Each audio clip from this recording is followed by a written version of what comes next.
Hello, this is Rob Mazak, and I'd like to take a moment to welcome you to the Life by Mazak podcast channel. Here on this channel, anything is possible. Any subject will and usually is discussed, and there's no telling how this message will unfold as we work through an idea, through an experience, or through a thought. These subjects come from the vast amount of information and experience through spirit, through life lessons, and from working with a lot of other people. Scripts are never used on this channel, and the message simply unfolds as the subject is discussed. Follow along and see where it leads us, or more specifically, where it leads me. These podcasts are produced in the hopes of helping others to benefit, to grow, and to excel in their own human experience. At Life by Mazak, we work towards helping you achieve wellness for your mind, your body, and your soul using many specialized services. Services that include psychic medium and tarot readings, quantum healing hypnosis, past life regression, intuitive Reiki healing, life coaching, and many other services. If you enjoyed this podcast, please click the like button and share this with others. Our goal is to reach as many people as we can with the knowledge that is shared on this podcast channel. Well, hello everybody. I wanted to spend a little time today revisiting past lives or other lives that we have lived or may have lived. Perhaps just simply the memories that are, I guess, ingrained in us through the DNA lineage. I don't know. There's a lot of ways to explain it. And I say past life or past lives because that's kind of how we measure our experiences here as human beings. Now, it wouldn't be much of an experience if we didn't move forward or backward, but primarily forward, because progression and the forward movement of our experiences in our life seems to be what really helps us feel like we're having an experience. And without experiences, life really wouldn't be much of anything, now would it? Now, could we also remember future lives or other lives or parallel lives? Or, there could be a numerous amounts of things we remember.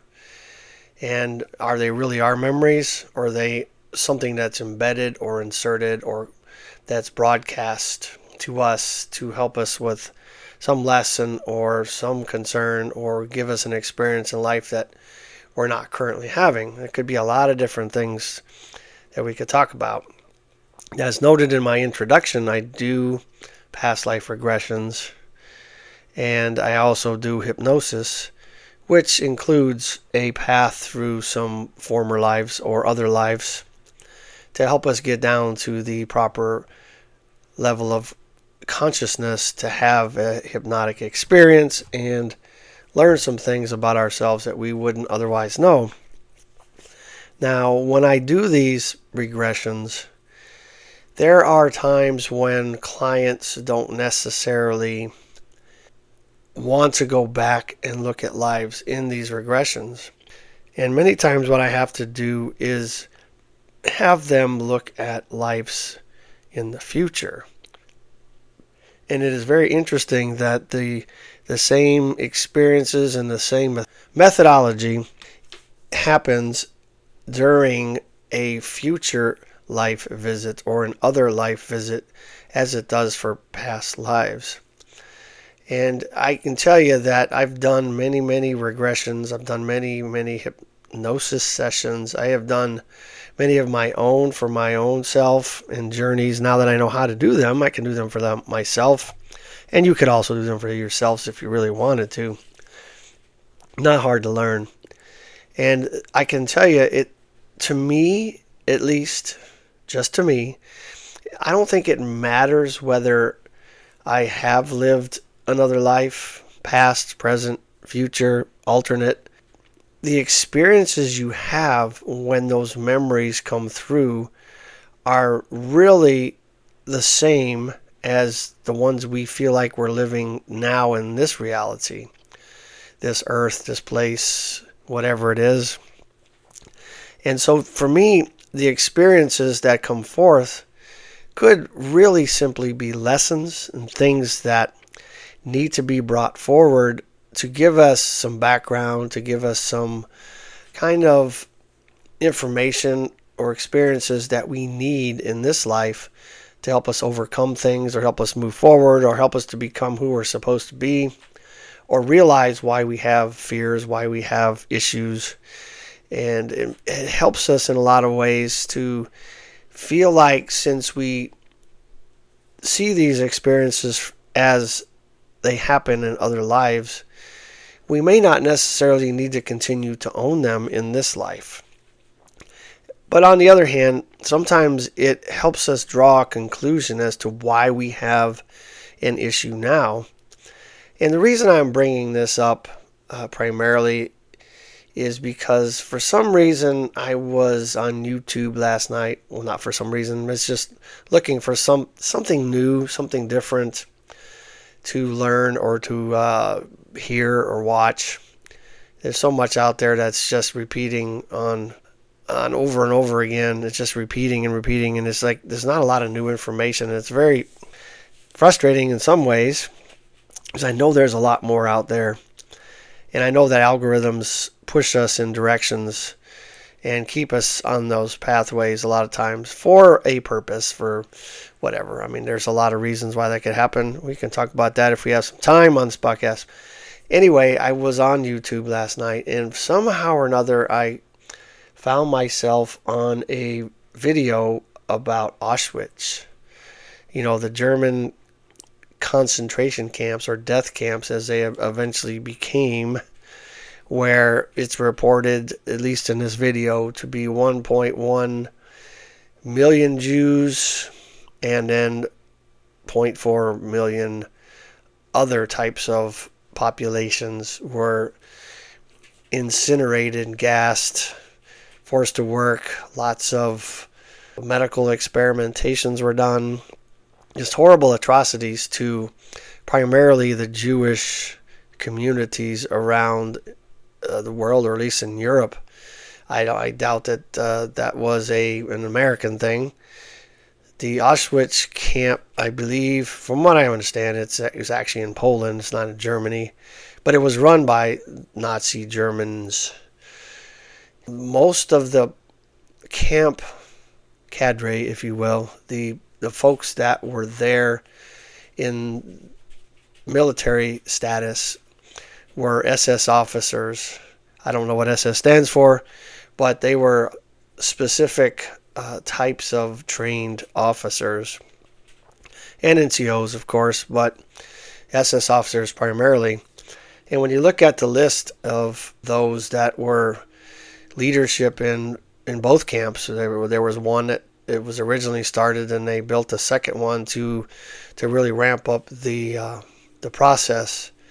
And the process, oh my gosh, it was quite horrible the way they described it, the way they literally just tricked people into believing they were being relocated and into work camps, and then they would eventually be moved on, and their life would be, changed and all that kind of stuff. And doesn't that sound familiar these days, right? And there's a lot of things that go on in our world now that are definitely pushing us into directions that we don't even see what's coming. Be mindful. Well, we'll go down that rabbit hole if we have time once again. When I was looking at that, it brought back a past life experience that I had that directly involved a memory of an SS officer in this camp. Now, was I really that SS officer?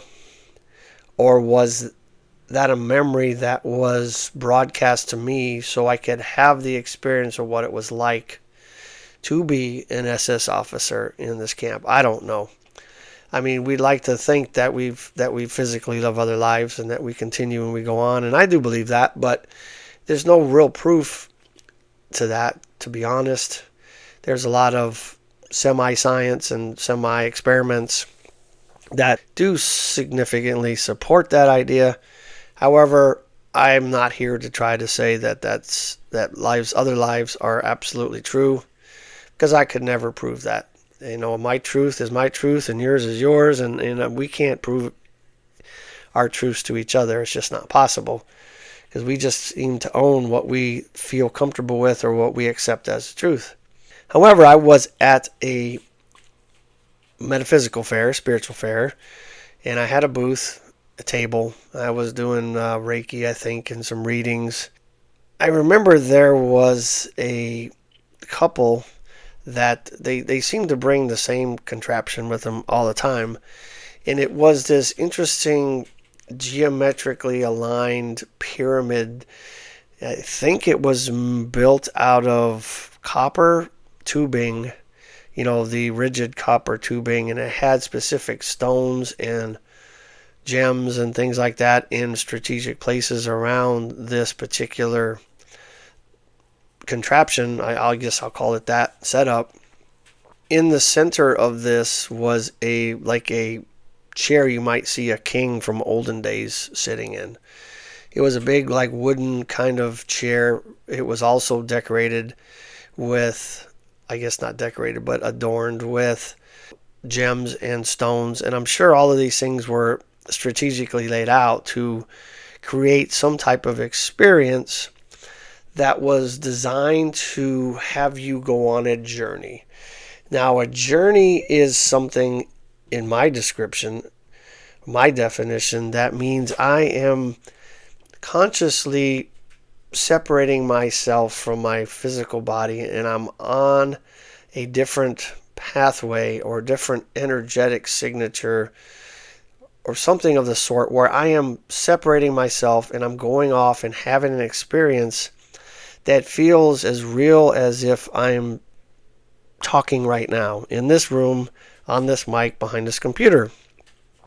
And I've had a lot of those, and it's really cool when you learn how to do that, because we do that during our dreams, of course, and a lot of different other ways that happens. But when you do a journey on purpose, when you are more in control of it, it gives you kind of the difference between what a dream would be. For example, most people, when they dream, it's just something that's, you get dropped into an experience and it's happening, and it's just like things are happening to you, for you, and all that, but it's not really something you control.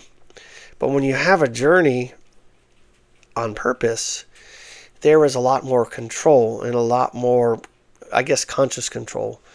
And so you get to remember it, for one thing, and you have a lot more clear memories of what happened, and you can influence it. Like I said, I decided I would try this chair.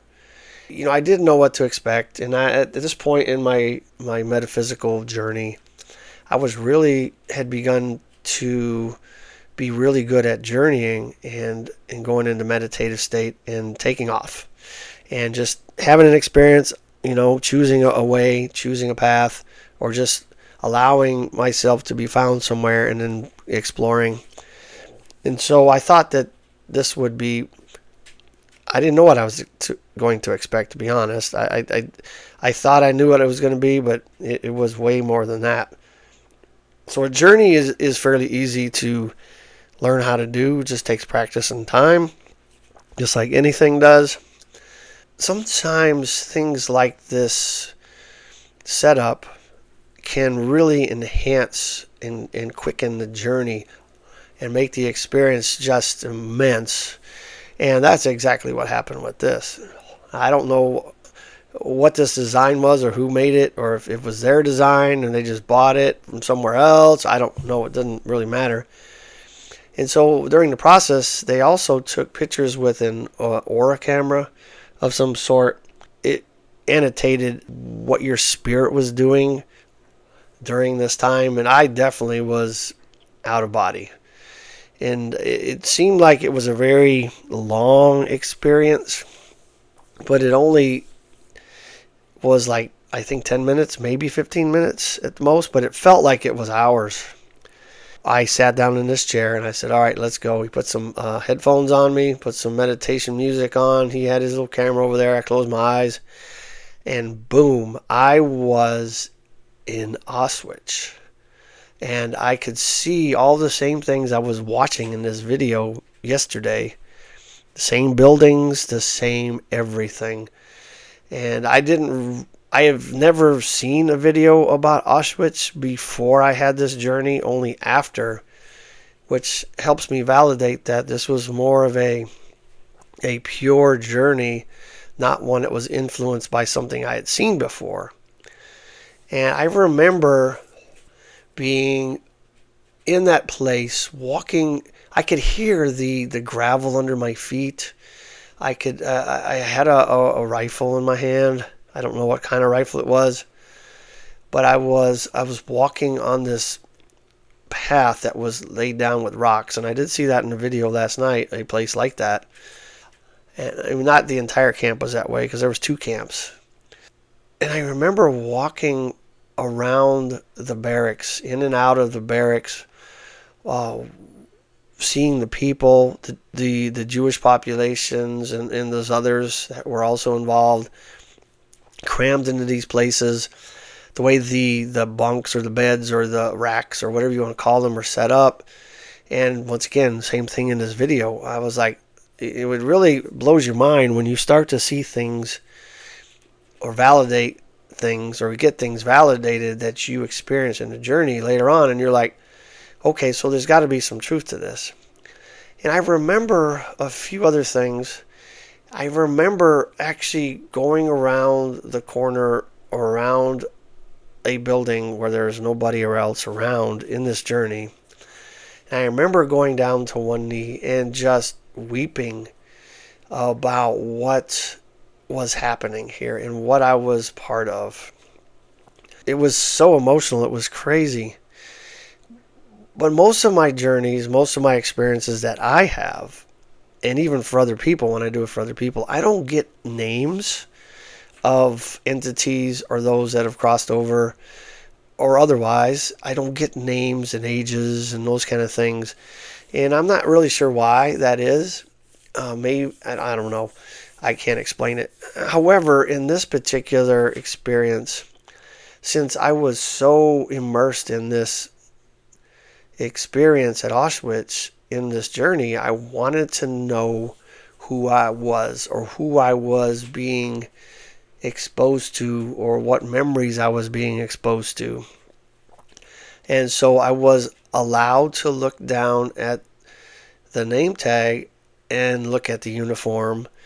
I don't know if SS officers wore name tags, but perhaps based on my military experience, we always do. And so perhaps that was just brought in for me to be able to understand who I was. And I could see the name, and it was Langerman. I had to write it down, and even now I have to go back and look at it because the name doesn't stay in my memory all the time. And so if you have experiences, I encourage you guys to write things down, because it's hard with our memory to recall things that are that important sometimes.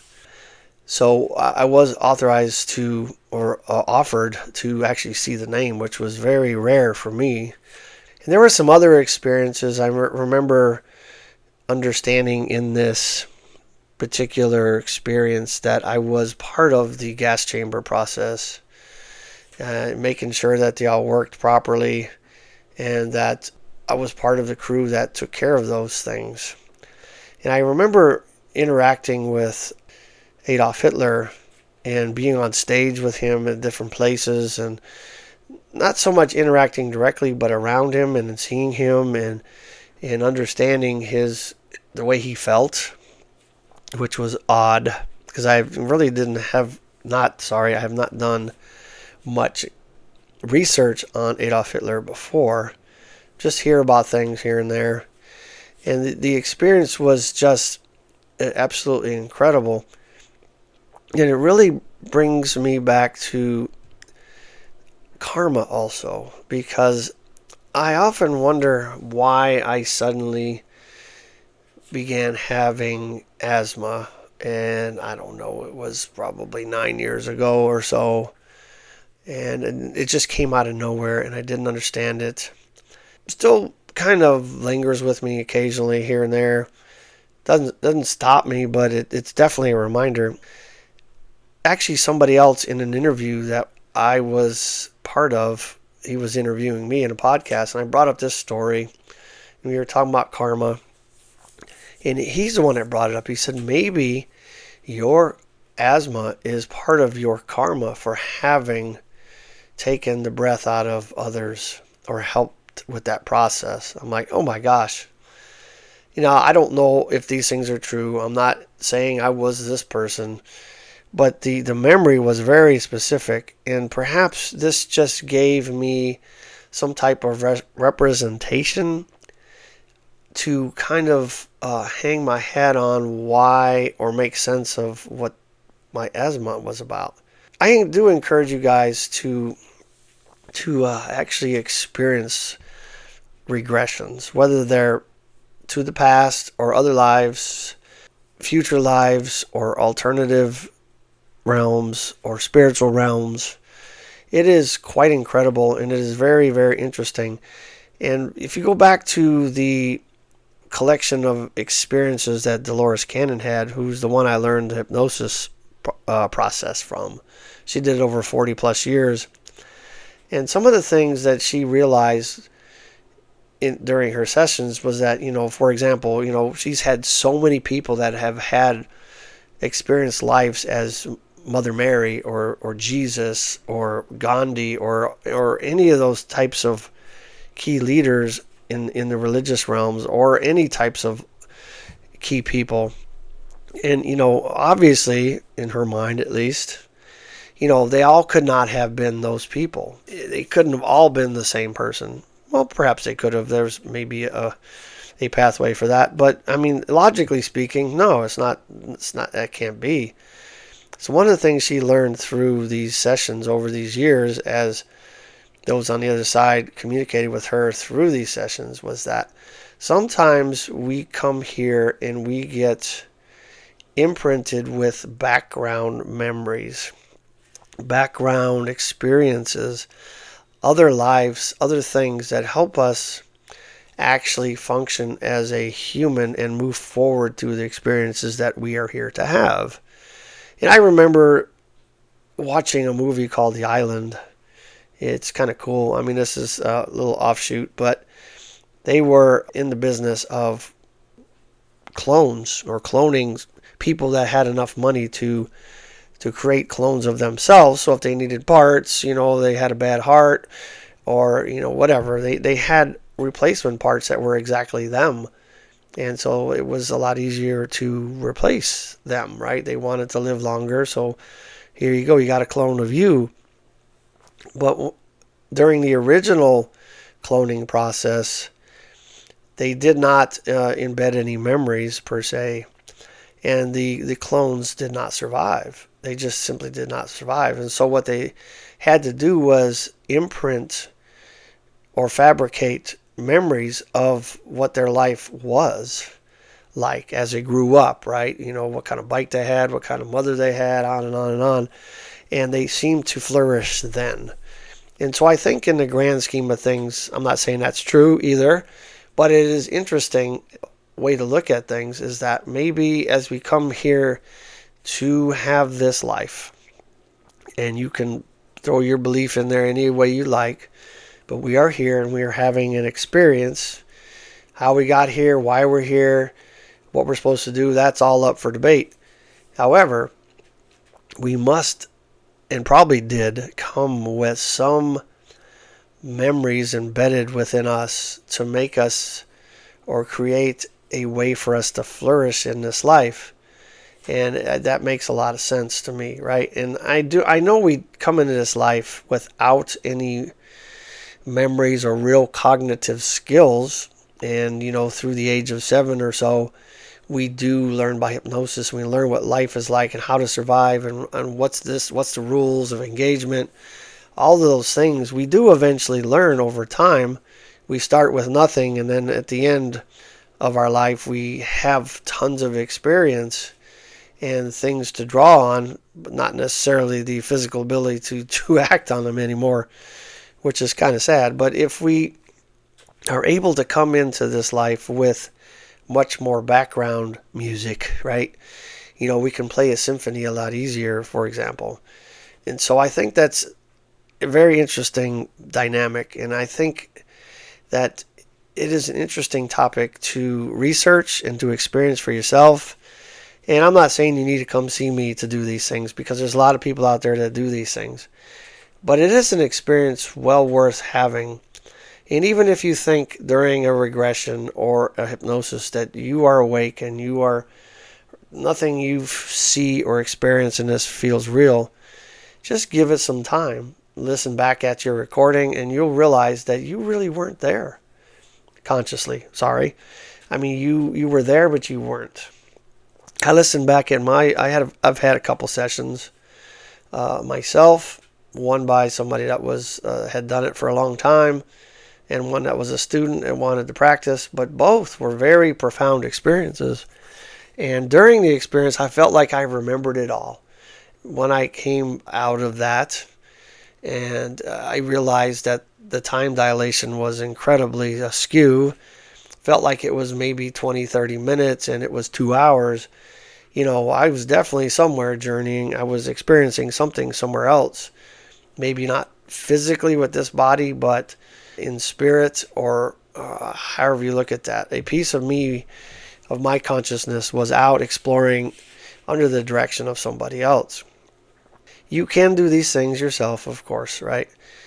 Anyway, I just thought this was a very interesting dynamic and experience and validation for at least what memories I was exposed to. I'd like to think that I could never, as a soul, be part of something like that and be okay with that. And so, do I think I was really that person? Probably not. But man, the experiences that came with it were very strong and profound. I don't even know what words to put to it. But it really helps you look at life a lot differently and see things through other people's eyes and have experiences and go through some things that you may not physically have to in order to have the experiences and use those experiences in this current life. And it gives you almost like a safe way or a safe space to have those experiences without having to create any danger in your life or fear any kind of threats to your existence here.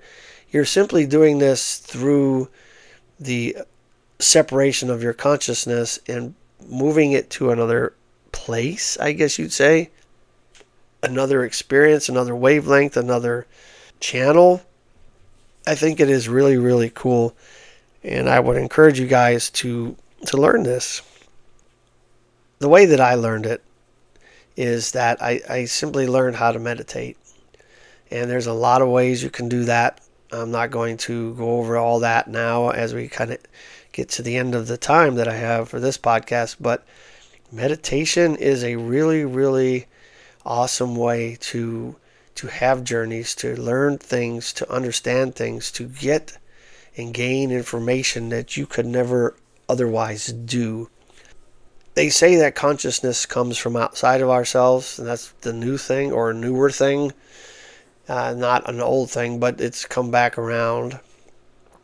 But if consciousness is coming from outside of us and we're simply a signal or the radio or the TV that receives it and makes sense of it and has an experience on a screen or in a body, then what's to say that we can't change the channel? We can't latch onto a different signal and frequency and watch something different. I think it's so cool, and it is really, really not that hard to learn. It does take time. I know some people that just get it right away, but most of us don't. It takes practice, just like anything else. Just like a muscle in the gym. You got to work it and work it and work it till it breaks down and grows. Same thing with meditation. I encourage you guys to really, really dig in and learn more about yourself learn about things and be open to things that come from outside yourself. And your life will be so more enriching or enriched. It will bring such great clarity and information and experiences that you will not get anywhere else. Take a moment, bump on over to my website when you get a chance, lifebymazak.com, lifebymazak.com, and take a look around. There's services, products, blogs, all kinds of things to latch onto. And I look forward to working with people, with you, because when I am helping others learn, I am also learning. And so when everybody's learning together, we also gain much more experience, right? I look forward to hearing from you. I look forward to working with you. Stay strong and live your life.